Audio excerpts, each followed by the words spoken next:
everyone, welcome to Beginnings, the show that asks, where do creative people come from? My name is Andy, I'm the host of the show, and a writer and performer based in Los Angeles, California. How are you doing this week, my friends? I myself am doing pretty okay, despite the world. But I got a great guest today. This is Rebecca Gibney. If you don't know who Rebecca is, why don't I read you her bio right now? Originally from Levin, New Zealand, I hope I say that correctly, Rebecca grew up the youngest of 6 children, and after a somewhat tumultuous childhood, eventually found her way into acting. She first acted in shows like Zoo Family and The Flying Doctors, and in the 1990s starred in shows like Snowy and Halifax FP. Without going into her full IMDb, Rebecca continued to star in shows and movies, including a number of Stephen King miniseries, and in the mid-2010s co-created and co-starred in the wonderful show Wanted. Currently, Rebecca can be seen here in the States every Monday for the next month and a half on the Acorn TV show Under the Vines. This is why we have borrowed my mother-in-law's Acorn TV password.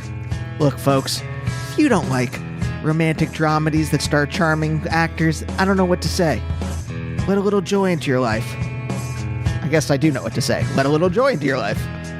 But I had been binge watching Wanted when the opportunity to interview Rebecca came across my computer screen. I was very excited because I have been digging Wanted so much. Very intense. You'll hear me talk about it in the interview. And you know what? Rebecca is just as fantastic as you might think. Especially, well, I won't spoil her story, but especially coming from, as I said in the bio, a rather tumultuous childhood. But yeah, I hope you like this interview, and check out her new show, Under the Vines, on Acorn TV. Just started this last Monday, and it runs for the next 5 or 6 weeks.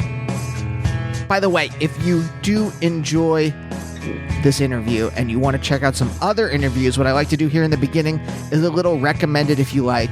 If you enjoyed this talk, maybe you'll like my talk with, say, other actors. For example, I just talked to Brent Jennings, who starred in the brilliant show Lodge 49 on AMC. Also, Robert Popper, wonderful UK comedic actor. If we're talking Australian or New Zealand actors, why, I talked to Adam Zwar a while ago, like a year or two. He was fantastic. Michael Cerveris, Aisling B., Michaela Watkins, Griffin Newman, Matt Walsh, tons of other people from all different kinds of creative jobs, musicians, comedians, writers. And hey, if you want to subscribe to the show, you can do that on Apple Podcasts or wherever you get your podcasts from. I am on Instagram and Twitter at Andy Beckerman. And stay tuned, I've got some incredible interviews coming up, including John Linnell from They Might Be Giants, Nels Cline, who's a brilliant guitarist and is the guitarist for Wilco, and a ton of other amazing talks. So stay tuned for those. But for now, let's talk to Rebecca.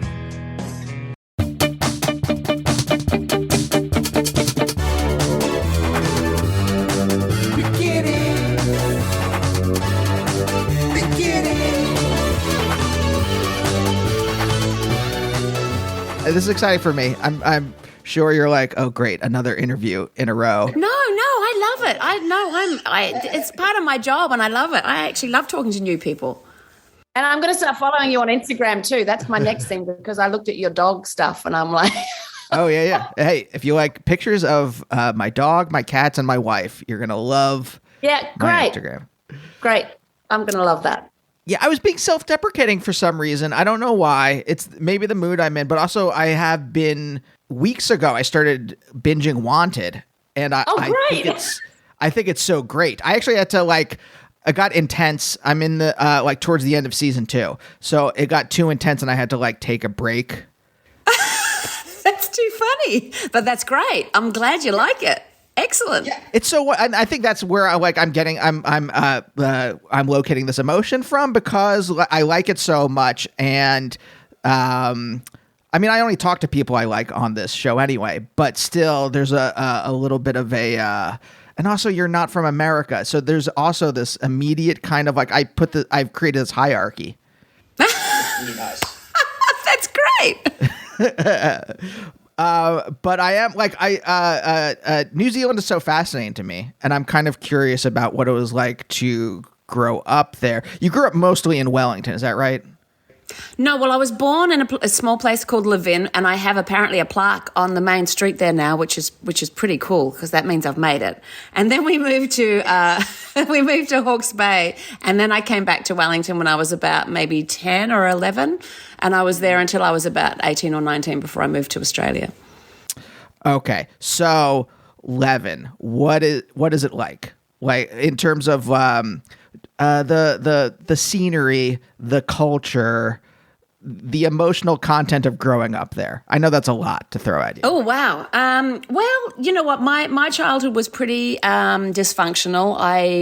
My father was an alcoholic and he was quite violent. And so we moved around a lot when I was a kid. So we were always in different towns, different houses. You know, we might be in the same town, but we'd be in 3 or 4 different houses. So we never owned a house. So it was kind of yet somehow my mother tended to make it, I don't know, an adventure. I mean, I was lucky because I was the youngest of 6 kids. So I think my older brothers and sisters, there's quite a big gap between me and my next sister. So I think they ended up bearing the brunt more of my father's abuse, not physically, but certainly they saw it more than I did. So yeah, I mean, it was kind of a dysfunctional childhood. But as I said, because we're living in such a beautiful place, by the time we got to Wellington, which is a major city in New Zealand, he had kind of calmed down. He'd actually had a stroke and had calmed down. So things got kind of calm for a little while. But by then I was sort of turning into that preteen, then teenage, vile, horrible person. And I became a bit of a rebel. So, I mean, culturally, I grew up with Māori culture and I grew up in the most beautiful country in the world. And politically, I still remember things like David Lange was the first prime minister to stop the boats. Like he wouldn't let nuclear warships come to New Zealand. I remember that, vividly.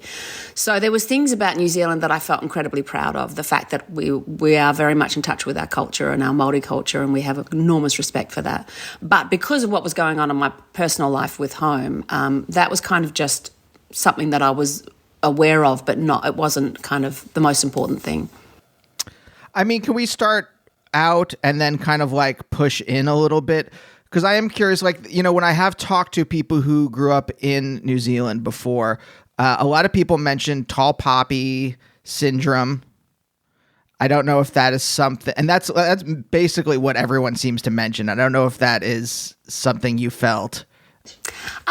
Not really. I mean, I wasn't like, I didn't grow up wanting to be an actor or anything. It's something that kind of happened to me. And by the time I got any kind of fame, I guess, in any way, I was living in Australia at the time. So New Zealand didn't, even now, a lot of people know me from a couple of shows but they were shows that became famous in Australia. So I didn't get that at all. I mean, what I love about coming back to New Zealand and now that we're back here is that I can go anywhere and I'm not hounded or anything like that. Whereas in Australia, people know who I am. And so I get followed around the supermarket and stuff like that. Wait, really?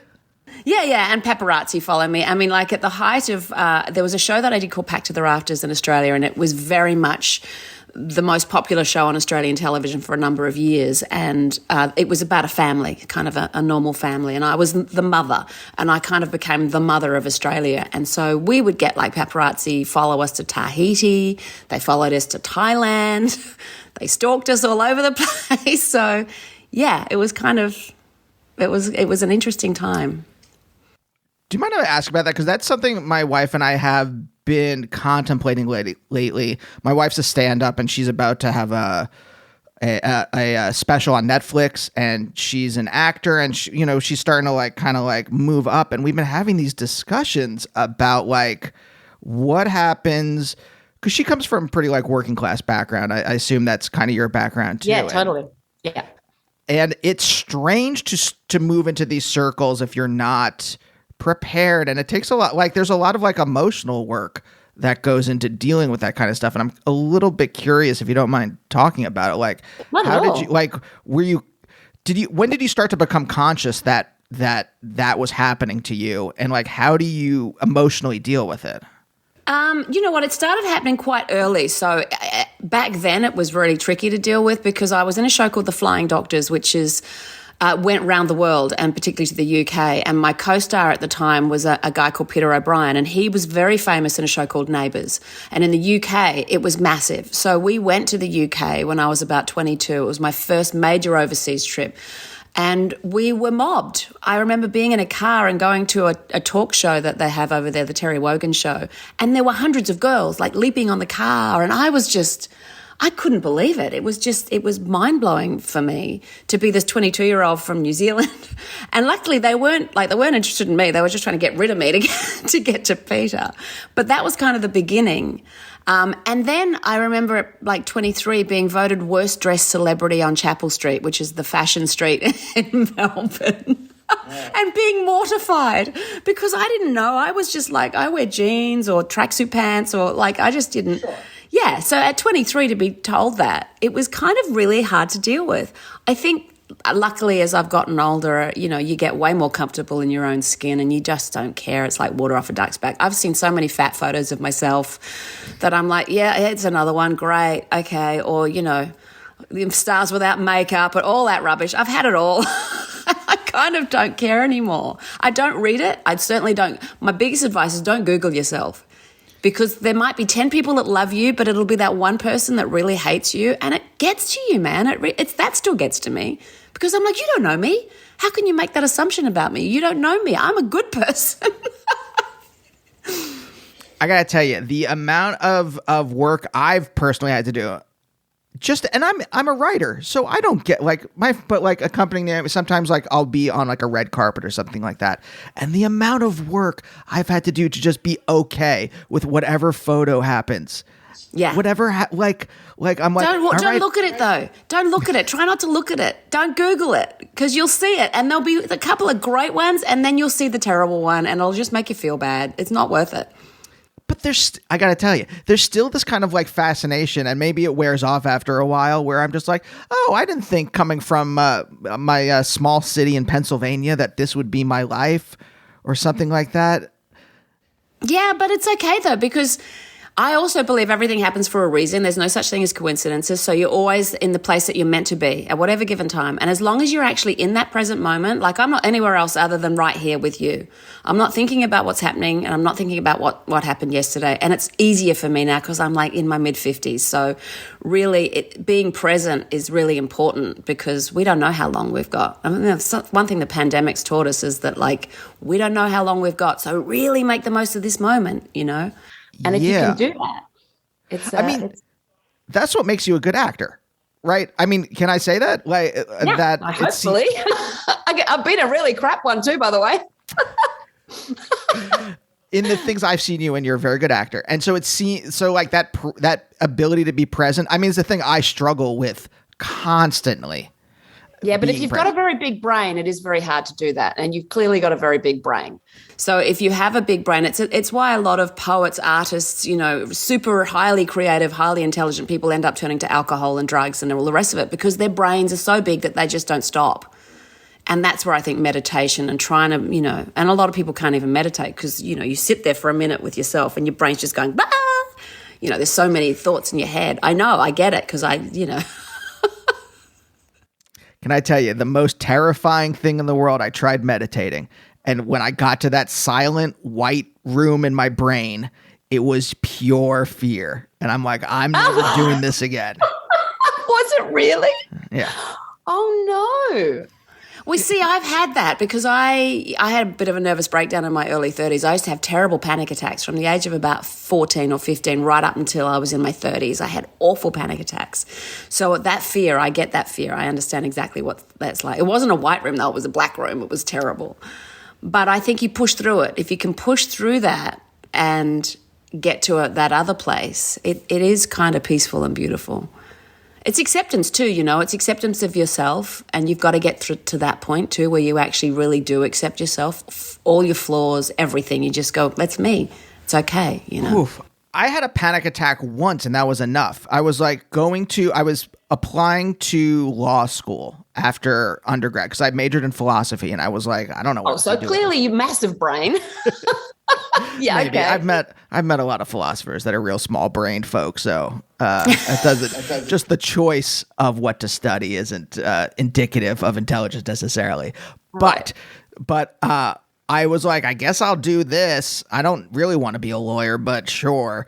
And one night I just like gripped complete panic attack, gripped, couldn't breathe, all that kind of like the textbook kind of thing. And that was the first time I ever listened to my body and was like, oh, okay. Something deep is telling me that this is not the thing to do. Yeah. And I actually listened to it. And I mean, it took a while to go off in the direction I really wanted to go off in, but. Wow. See, that's great. Most people don't get to that point and they have no idea how to deal with it when it comes, because it comes out of nowhere, these panic attacks, don't they? They're literally, your heart starts racing and your hands get clammy and you can't breathe properly and you think you're having a heart attack. It's horrible. A lot of people don't. They just go, they panic. So the fact that you're able to listen to that, that's fantastic. Yeah, but like I'm kind of curious about you. So like it happens at 14. It starts happening at 14. Was that just linked to something, or was it like build up after a while? I think when I finally actually was able to go back and look at it when I was much older and I did have this emotional collapse, I started working with an American, actually, a psychologist, and I worked with her twice a week for about 6 months and then saw her every week after that. She was able to break it down to, that's probably when my self-loathing started to kick in, because I was a rebellious teenager and I dropped out of school and I just was really angry at the world because of what had happened with my dad. My grandfather also wasn't a good man.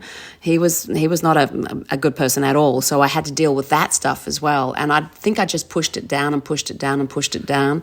So I felt like I was faking. And also because as an actor, I'd never trained to be an actor. So when it happened, I kept thinking, every job that I kept getting, I kept thinking, well, I'm faking. They're going to find out one day I'm faking. I have no idea what I'm doing. I'm just making it up as I go along. And I think it was just that imposter syndrome. I had that. And that's what made the panic attacks worse, because I wasn't being my true self. But like, I mean, this is the thing that I think of when I think of good actors, is that you are like, to be present means to be aware of your body, right? Yeah. So was it through this process of like getting over these panic attacks that you learned to be present and in your body, or is there some other way that you figured that, or were you always kind of present in your body and then this is a separate kind of thing? No, I wasn't always present in my body. I think it's also about accepting. It's just acceptance and surrender. Those are the words that kept coming to me all the time, like just surrendering to what is and not trying to push anything.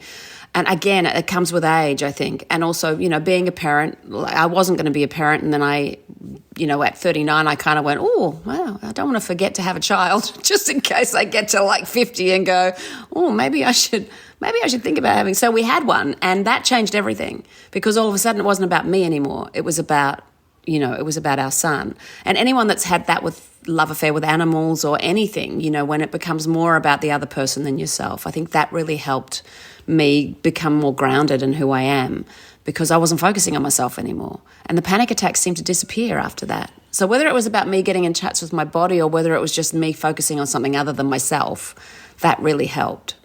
And from that moment on, I was then able to go to quiet places a lot easier. I was able to start thinking more about, okay, well, now I can just start releasing things.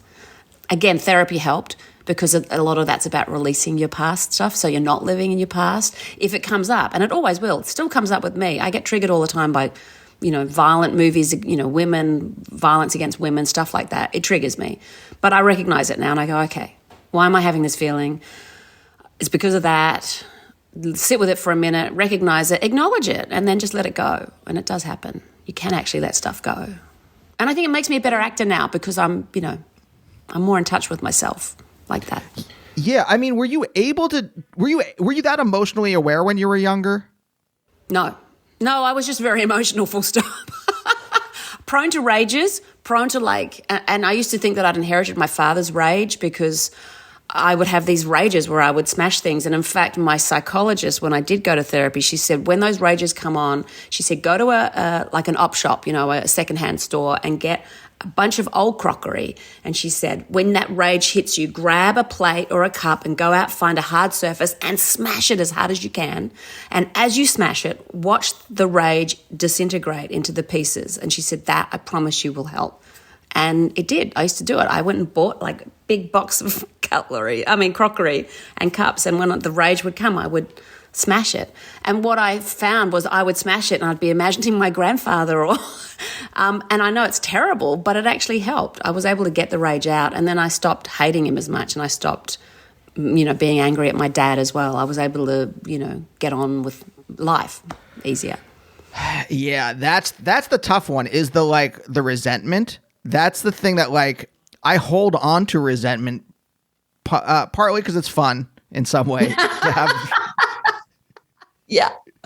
And partly because there's this I don't know, a familiar feeling to it. And I had this fear. I don't know if you had this, but before I went to therapy, and even still dealing with some stuff where I'm like, oh, I don't know. Do I want to be the person that's going to be on the other side of this? Do I want to be that better person that doesn't hate things all the time?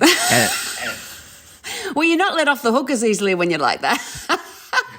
But you know what? You're still going to, even if you are that better person, you're still going to have days when you're not that better person. You're still going to have days when you wake up and you're really angry or grumpy or resentful or shitty and you treat people badly or whatever. Those days still happen. Again, you just got to cut yourself some slack for that stuff too. Well, you know what I mean? Well, sure, I know what you mean. It's tougher to put that stuff into actual practice, right? Yeah, but you strike me as a really nice, good person. I have glanced, I've listened to you and I did my research and I went, you're a really good person and you have a beautiful wife that you love and you love animals clearly, so you're not a nasty person. No, and I you're think a deep thinker.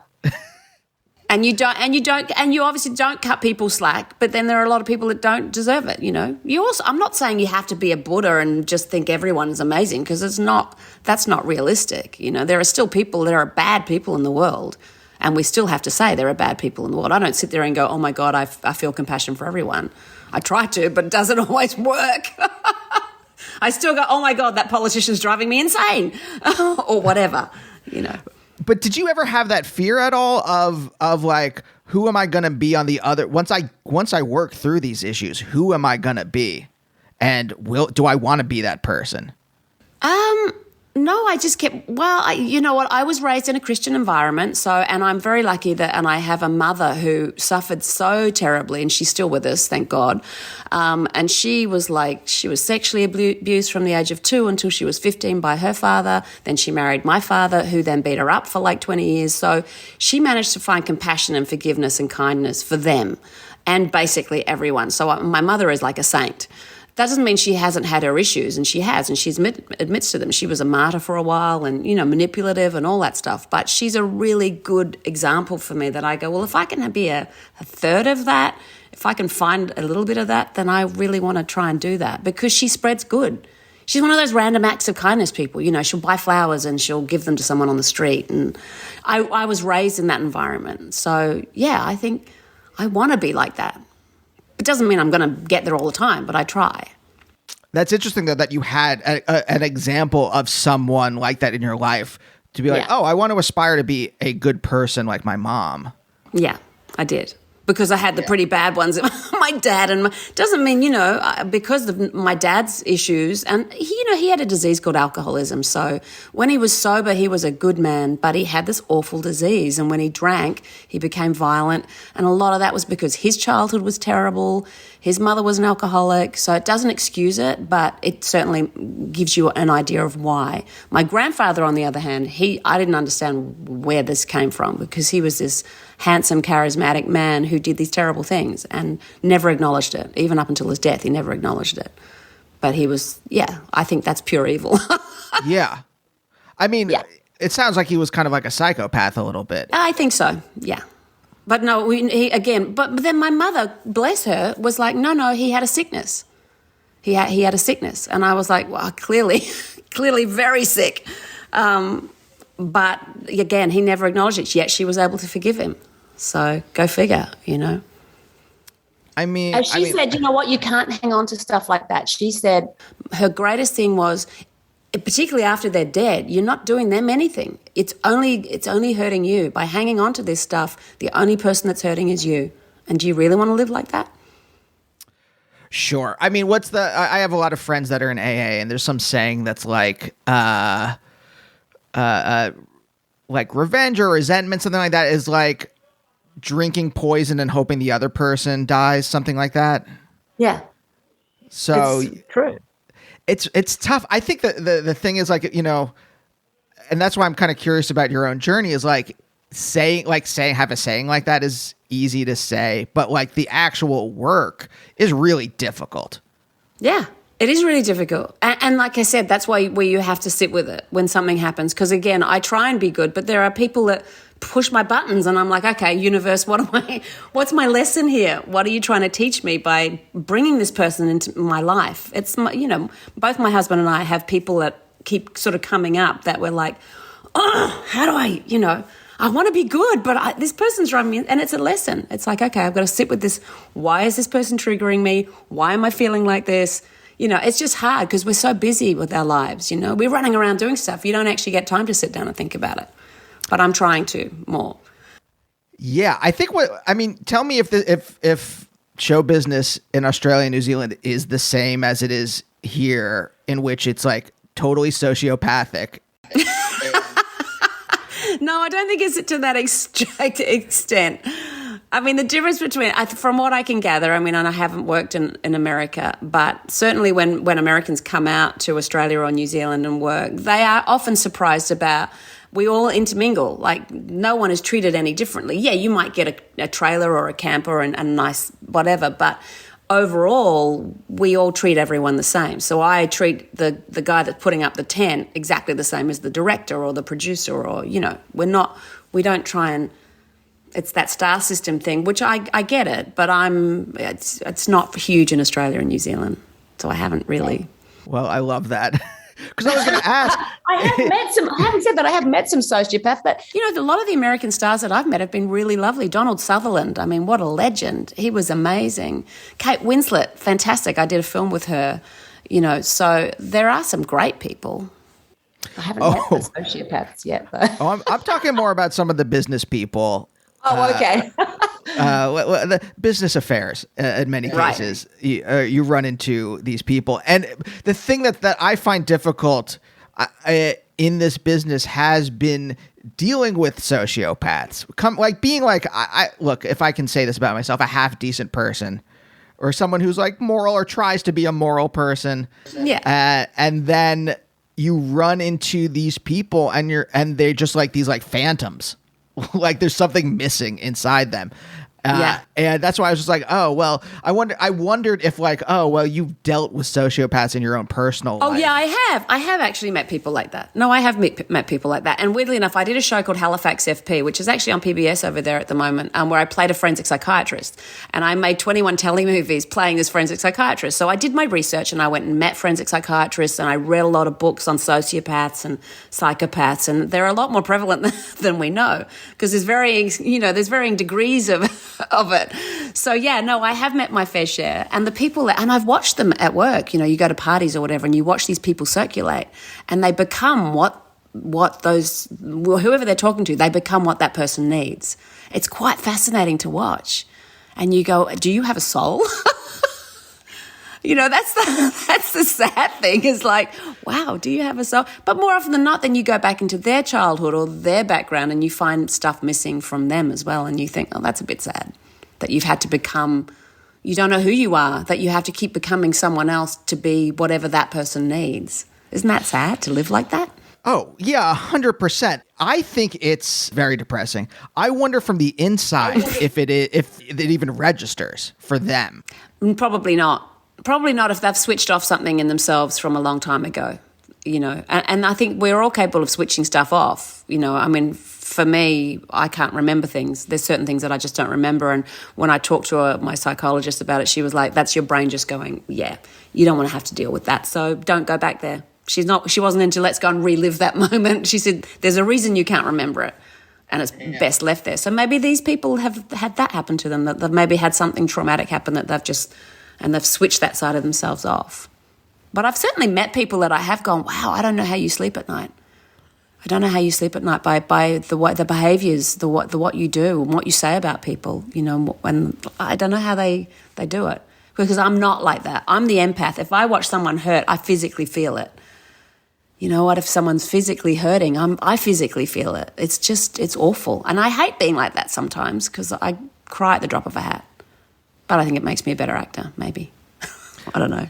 Yeah, no, I think so. I think that's the thing I think about a lot with people who like actually feel. I mean, it's difficult in some sense. Like my wife has very overpowering emotions, and so sometimes like I unintentionally, by sometimes I mean all the time, unintentionally get keyed into her emotions because I don't have good boundaries when it comes to those kind of feelings, and so it's actually like it is painful. It's just like ugh. But that's meant to be when it's your partner. You're meant to have that though, right? Yes, but then I think that it gets into this, I have to like watch out because then I get into this dynamic where then I try to manage her emotions so that instead of just learning how to like build boundaries, I then try to manage her emotions when I'm just like, and I have to like remind myself, no, just let her feel her own feelings. And don't try and fix it. Yeah. Yeah. This is your work, Andy, not the work of don't like get Al-Anani. Don't get like codependent. But that's a natural thing when you love someone too. You want to help fix it. And often with women, particularly with the difference between women and men is quite often women just need you to listen. We want to be able to go blah, blah, blah, blah. And because my husband's the same. He'll go, I thought you wanted me to help you with it. I'm like, no, I don't want you to help me with it. I just want you to listen to me. Don't try and fix it. And men are like, yeah, but you're saying all this stuff. And it's like, whereas most men go, and I go, like, well, why don't you talk to me about it? Because he goes, well, I just need to go into my cave and I'm going to sort it out myself. Whereas women, that's why you see women always ring all their friends. Like I've got so many girlfriends that I'll ring and I'll just like, this happened and that happened. Blah, blah, blah. It's, that's why we're different. It's amazing because sometimes I'm like, oh, those stereotypes don't hold, and then those stereotypes hold in almost every case I've ever seen. Yeah, they do. Yeah, they do. Can I go back to the rage for a second? Because I'm kind of curious about like, when you started rebelling, what was going on where you were just like, were you just purely reacting to the world, or was it like, was there a conscious thought that I'm going to like, put a clothespin in my ear or whatever? Do you know what? I think it was like because my brothers and sisters by that stage had moved out and because they were that much older. So I was pretty much at home by myself. My mum was working a lot. And I had been a straight A student up until I was about 12 or 13. And then I went to high school and I was also kind of a tomboy and I didn't really fit in. I wasn't and then I would come home and my dad at that stage, because he had a stroke, he was still drinking heavily. So I would come home and he would be like on the couch or on the armchair, completely drunk with food all down his front. And I would have to help him go to bed and he would, sometimes wet himself. And it was just embarrassing. So I started to get really angry at my home life. And I wasn't doing as well at school because I didn't like the way I was at an all-girls school and they were all bitches and like it was just like, what is wrong with you people? So I ended up falling into the wrong group of friends and we started smoking and wagging school and I just was angry at the world. And in retrospect, looking back, it was because I wasn't being noticed. Like my dad wasn't noticing me. My mum was so busy because she was trying to keep things going. So I started rebelling at everything. I rebelled at them. And because no one stopped me, because my brothers and sisters had gone, mum didn't have the energy to try and stop me. Dad certainly wasn't physically capable of stopping me. So it was like, well, who's going to stop me? And no one did. So I had, That's so interesting. That's so interesting because what really happens is like you with your siblings away, and your mom working more, it's like these kind of like barriers are lifted, and then at the same time that like you're seeing things a little more fully, there's also no one to give you any other boundaries, and so you're kind of just like, it's almost like those little cars where you like wind them up and then put them on the ground, and then you just like it was almost like that with you. I mean, it's a dumb metaphor, but like Does that make sense? It really was. Yeah, totally. Absolutely. And I did go, extreme. My saving grace, I think, was because I also went, right, I'm out of here. And I left home at 16 and I moved in. But I moved in with a couple of American chefs that had been traveling the world, and they'd settled in New Zealand, Kate and Michael Formicella. And they were from New York and they were chefs. And all of a sudden I developed this friendship, and we're still great friends now. Like we just messaged each other like 2 days ago, and they took me under their wing, and all of a sudden I had another family, a different type of family, and they were really cool. And so I was very fortunate that I'd met them at that time. So the rages kind of dwindled, and I was able to start being more of a normal human. And I was still living in Wellington, so I was close to where my mum was.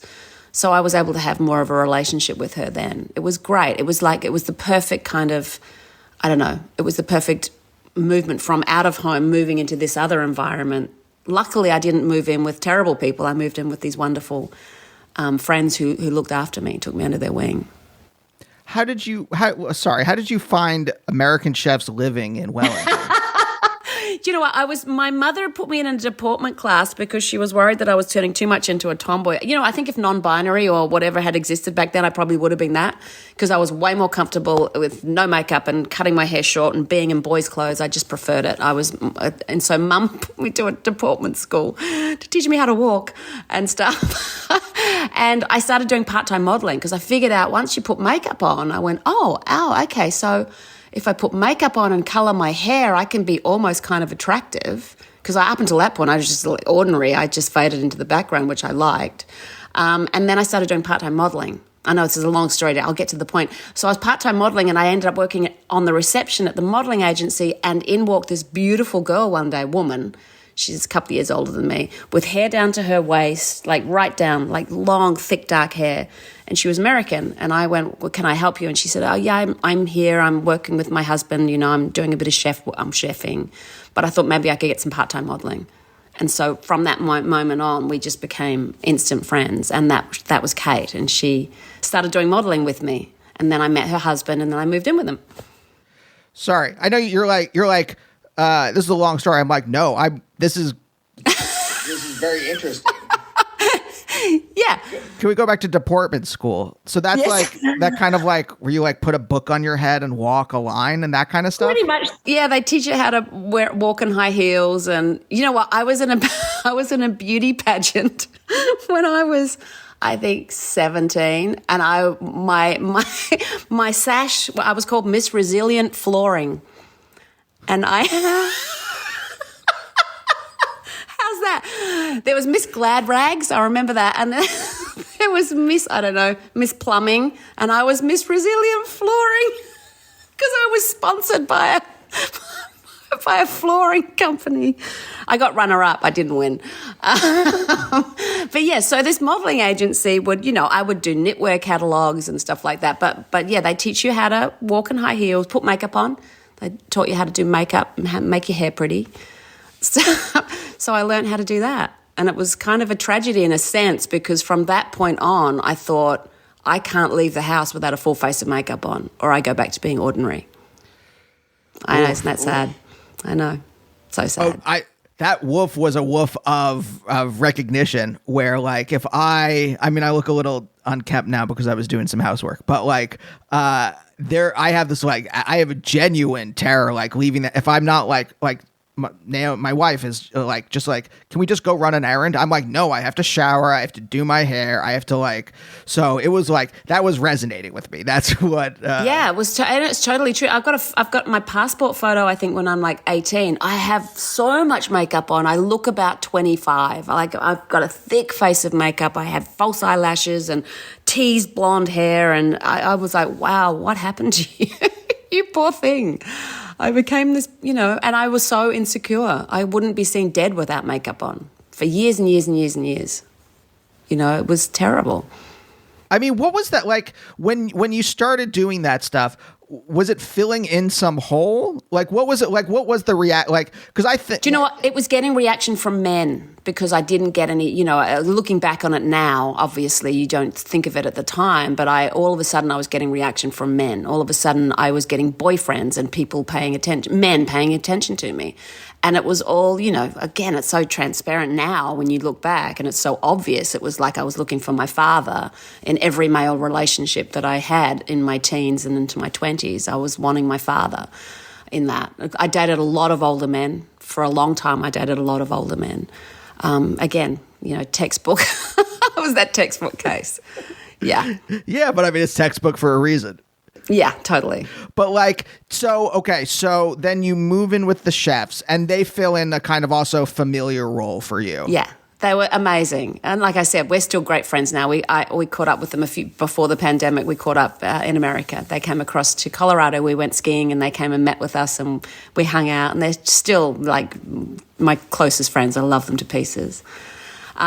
So I did that, and then I kind of was doing odd jobs. I was like working in my mum's fruit shop, and I was working, doing the modeling and stuff. And I got cast in a film.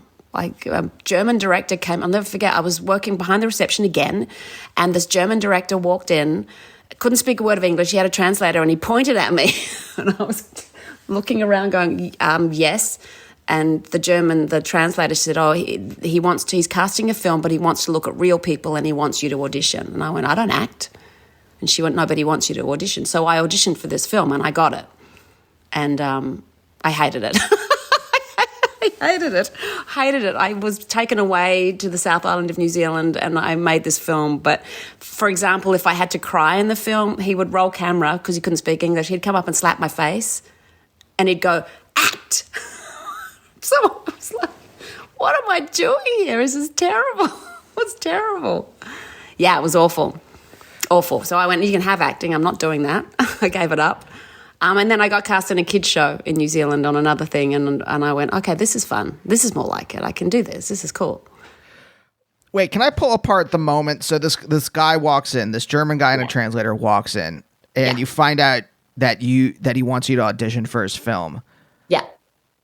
Well, I mean, do you remember like emotionally what you were going through or what it felt like? Because that's a very that's like, the stories of like in the 1950s, like I saw this girl at Schwab's and I picked her out and now she's that was Mae West. Exactly. Oh, I wish it was that glamorous. It wasn't. Oh, look, it was. For me at the time, it was really exciting. I was like, wow, this is kind of cool. But again, I didn't think for a second I'd get the role. I just had to go along to a casting call. There were lots of other people there, and I just, I said stuff. He was also into improvisation, but he couldn't communicate that, so he got the translator. And she would say, just imagine you're doing this. And so I would just do it. And she'd go, right, and how do you feel? And I'd be like, well, I feel terrible. I was just being me, And that's the girl that they cast in the film. I mean, they just cast me. I wasn't acting. I was just playing kind of a version of myself, really. Yeah, but that is... So, yeah, and I look back on stuff. Now I look back on all my early stuff and I go, oh, my God, that's terrible. Terrible. But in a certain sense, that is acting, right? Like, I know that I'm not a great actor at any way, but I know that I got good at comedic acting when I just started to be myself and be comfortable on stage or in front of a camera or something like that. And it was just myself and being funny in the moment, right? So in a certain sense, you already had this is what I'm curious about, right? Is that you already kind of had a foundation, a self-awareness or some kind of emotional intelligence going into this. And that's what I find interesting or curious. I did actually. And I think I was also a dancer. I danced from the age of 7 until I was about 16. So I'd done dance lessons. So I had that kind of training. And also because I'd been modeling. So I was comfortable in front of a camera in the sense that I knew how to work a camera. So yeah, I kind of had that. And a dancing, I had a dancer's body. Slightly chubbier dancer's body. I'll never forget a photographer once said to me, if you lose 5 kilos, you could do really well. Oh, this business. Never say that to a 16-year-old. I know, right? That was the early 80s. I mean, that's the 2021s now. Same stuff is happening. Oh, yeah. So when you were younger, you obviously had an awareness of your body. Yeah. Were you also like emotionally aware at the same time, or was it just a kind of like a instinctual gut feeling about things? Does that make any sense? Like, was there any kind of like intellectual knowledge about how you were feeling?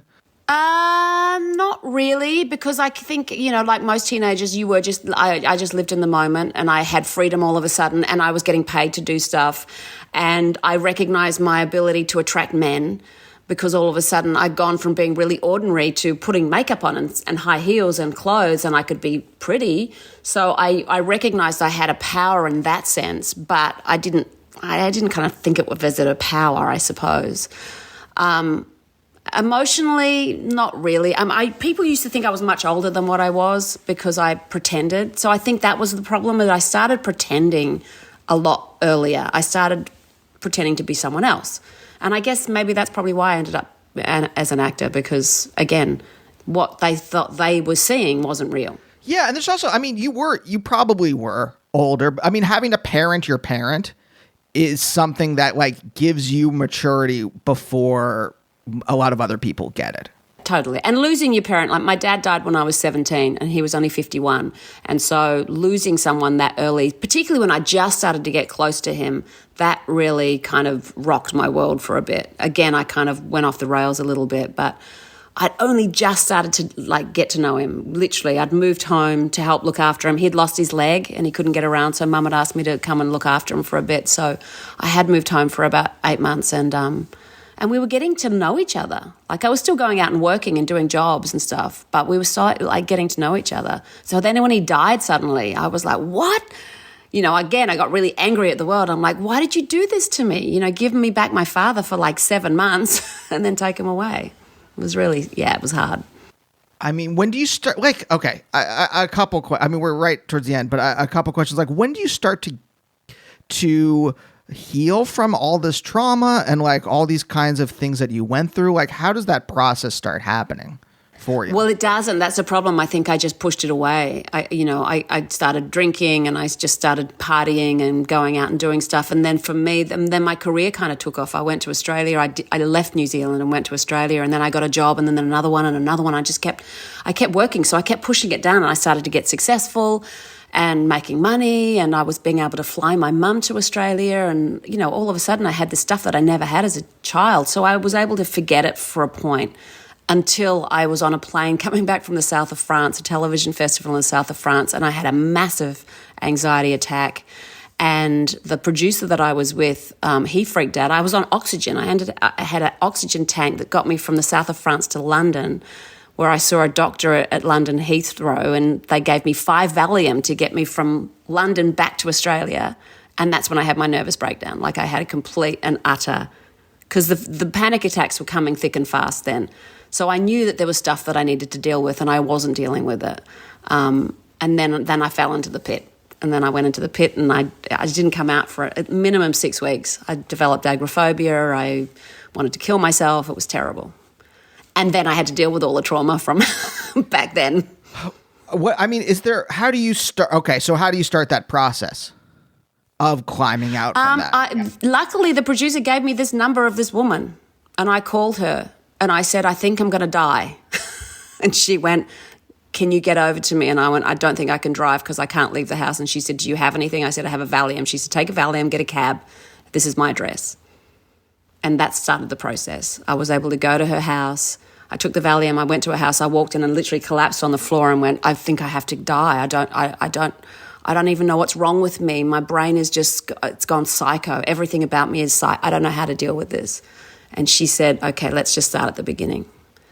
So I just talked her through my life up until that point, and she was like, right, let's unpack this and that. And she said, it's going to take a while. We're not going to fix it in a few weeks or even a few months. She said, you're going to deal with this stuff for the rest of your life. But she said, I'm going to give you the tools on how to deal with it. I mean, do you mind if I ask how, like, what were the techniques you were doing, or what was it, just like talk therapy and like kind of working through these kinds of things?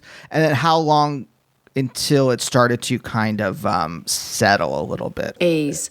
It was a good 6 months of really intensive therapy where she put me on various antidepressants and they didn't work. They don't suit antidepressants because one minute you feel like you're you're flying high and the next minute you feel like you're stoned. It's just like I couldn't deal with the mood swings. I hated it. So I was on Valium. I kind of dealt with Valium. That at least kind of numbed the pain for a bit. So I was on that for a few months. And then we would just talk about stuff. And I'm lucky in the sense that I'm very, as you can tell, very honest and very open. I have no qualms about just telling it like it is and saying my truth. It's not, particularly now. And I think the more I was able to do that, I was able to shed stuff. I would just talk about stuff. Sometimes I'd go there and I'd go, I'm fine today. I'm fine. And she'd go, okay, do we want to talk about your grandfather? And I'd like, neck minute, tissues and tears and, all that stuff. And she had this what was great? She had this shelf of toys, like different types of toys. And you'd go in and I'd sit down and she'd go, choose a toy. And I'd be like, oh, God, here we go, therapy 101. But I'd choose a toy. I'd choose always the broken doll. Because even as a 6-year-old, I had a broken doll with no head. I look like Wednesday Addams. There's photos of me clutching this doll. And I've got like black hair and a headless doll. I look like Wednesday Addams. But she would talk me through stuff like that, childhood stuff. She'd say, tell me about stuff that you missed out on as a kid. And I'd go, oh, well, I don't remember this and I don't remember doing that. And she'd go, right, okay, so these are the things you're going to have to start doing for yourself. All the things that you didn't get done for you as a child, you are going to have to start doing them for yourself. Like all the things when your dad didn't do stuff for you, do it for you. Sit down, close your eyes and think about the little girl and be the parent for your little girl. So that really helped, actually. Because, I would just go and buy an ice cream and go and sit and put my feet in the sand and think about if I was with my little girl, how I would treat that person. So that really helped, and I did that a lot. Wow. Okay, last 2 questions. One, it seems like as traumatic as these things are, it did give you this foundation as you start to pretend to be another person, right? There's this foundation for acting. And as you heal from that, and you start to be a truthful person, there's this other kind of plank that gives you, again, this, again, I don't wish trauma on people, but I don't wish to ask, I'm not like picking at this stuff because I am a vulture or something like that, but I think what I'm interested in is how these things connect to your creative life. Oh, I think they're imperative for me because as far as acting, I mean, I'm able to draw on all those things. For like Lola and Wanted, she was something that she's been sitting in me. And I think that's when that character came out of me, it was because she was the 14-year-old, the 13-year-old that I buried. She was the girl that dresses in, flannelette shirts and is tough and is uncompromising and all the things that I have inside of me that I buried for such a long time. So being able to access all that stuff now, particularly and access the trauma, I think it's great from an acting point of view. I mean, but I'm lucky I can say that because I worked through it. A lot of people don't get to work through it or it's too hard, it's too painful. And I totally understand that. I mean, I'm lucky because, as I said, I've got an incredible family. My mum's incredible, so I'm able to share a lot of that stuff with her. And I had an amazing therapist. This woman she saved my life. She literally saved my life. The kind of person you were pretending to be, what's the relation of that person to who you actually are? Does that make any sense as a question? Yeah, no, it does. You know what? I think of her fondly and I want to hug her because she was kind of sad and she was so insecure and so lost and didn't know who she was. And I mean, I think a lot of us, as we get older, we realize that we look back at our younger selves and we think, oh my gosh, you poor thing. You didn't have a handle on anything. And the only way you could deal with it was just like forgetting about it. It's a bit like when people run out and they spend their lives trying to fix themselves physically or they're buying stuff. It's all about the labels. It's always about getting stuff or being someone other than what they are. And you just want to, when you get to my age and you look back and you think, oh, it's a shame because our youth is so important and so vital. And I just want to, and luckily I have a 17-year-old son who's so fully entrenched with who he is. He knows exactly who he is. He's got so much confidence. He's not arrogant, but he's really confident with himself. And I just think, I wish that person that I pretended that I created in my 20s, she's still a part of me because she was the life of the party, always. She was, and I am that still too sometimes, but I'm much more honest now than I was back then. Much more honest, and I think that's important. Honesty is first and foremost the most important for being authentic. You have to be your authentic self. You have to live your authentic life, and it's not just about being a better actor. It's about being a better human. You've got to be authentic, warts and all. And you'll just be at peace. You know what? It'll just bring you peace. Trust me. That's one thing I've learned. Okay, last question. You said earlier that I don't know. I'm paraphrasing, but you grew up in a Christian environment, and that's another thing that I'm always fascinated with on the show is how religion or how faith or how even just the rules of certain religions affect people. And I'm kind of curious if it was how important it was to your family or to you, and how it kind of faith is really important to me, but it's not. I can't put it into a. I can't put it into a. It's not. I believe all of the great teachers, Jesus, Buddha, Krishna, they were all talking the same thing. They were talking about love one another, accept one another, don't judge one another, all the stuff. It's the most important thing in the universe, on the planet, is to love one. We're all here for a purpose, to help each other through it, and that's my God. I do believe in a something greater than this. I do. I don't know what it is. I can't put a name on it. But I do pray, when people are sick or whatever, I do pray. When I focus on something, when I send positive energy to something, it works. I can't explain it. I don't know what it is, but and that gives me comfort. It really gives me comfort, and I love the fact that my mum's religion gives her comfort. Whatever religion it is, I don't judge anybody else's things. If you're doing the right thing, which is love one another, accept one another, be good to one another, then you're doing it, then that's God for me. Yeah. I mean, I think I'm trying to figure it out, but I think there is a deep connection between aesthetics and ethics.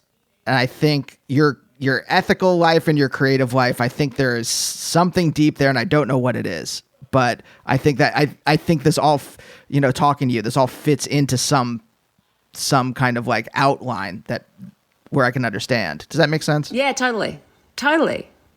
It's so nice to talk to someone that asks other questions other than, how did you get into the business? And, tell me about the role. And it's really, I love actually having these conversations because we don't get to have them very often. And I think it's so important that people learn, this stuff, because it might help someone. It might help someone go, wow, if I go and talk to that person about that, maybe I can uncover some stuff and live my better life, my best self, be my best self. Yeah, 100%. Also, I will say this. I think I understand you as an actor a lot better, too. Some of the stuff you said, I'm like, I can picture, certain moments from Wanted in my mind's eye right now where I can picture your face and see what we've talked about in your face in those moments, and they stick with me. And so I think I understand that in a better way just from having this conversation than if I was like, so the role of Lola, tell me how you came up with that character. What a wacky show. Well, I hope you like the rest of Wanted. It's really, the season, if you haven't finished season 2, it ends on a bit of a cliffhanger. I'm right at I had to take a break. It was too much. It was too much. But thank you. I mean, it really means a lot that we could talk like this. Same. It's been great. I've loved every second. It's been really great. Apart from the bits that I missed, I'm really bummed I missed them. But it's been fantastic. Maybe I'll see you in LA one day, or if you get to New Zealand, come look me up. Okay, I will. And we'll see you next time. Bye. Bye, oh, bye, oh, bye, oh, bye, oh, bye, oh, bye, oh, bye, oh, bye, oh, bye, oh, bye. Bye.